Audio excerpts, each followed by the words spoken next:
I want to talk about this wire shelving rack that PrimeZone sent me to do a video on. You can see right here the finished product, all assembled. It looks great, but what I had to do to get here, that was the easy part, the assembly. Right here you can see kind of a mess. This is the before, and it's kind of an amalgamation. No organization, just stuff strewn everywhere. Finding stuff in my basement has been an absolute challenge, so I'm glad they sent this to me. Right here is everything out of the box. Everything you need to assemble it is included. No tools required. The only thing that I would suggest using is either a rubber mallet or a hammer a little bit, just to tap in place the clips. We'll go over that in a moment. You can see the poles right there. Now, first decision you have: do you want to have the feet or do you want to have the wheels?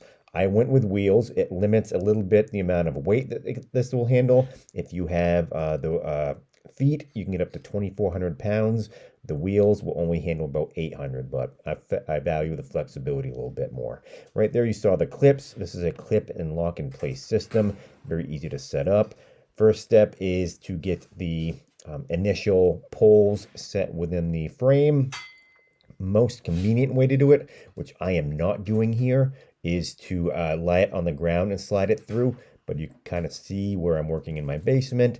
It's a little bit tight, not a lot of room to work with, so I'm kind of doing the best with the space that I have and just sliding them into place. But getting it done is happening, not a problem at all. And next, I'm getting the other side. Once again, tight quarters. I'm going to slide them into place and get them locked in.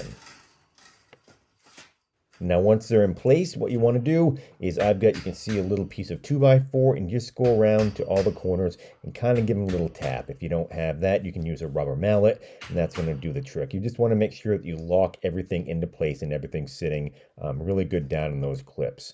And after that, pretty much it's just rinse and repeat. This right here is the second level, getting it in place, and you can see right here, just kind of going through, giving a little tap to make sure that I lock in the shelving into place. And I've been wanting to do something like this for a long time. You can kind of see my basement is a little bit beat up.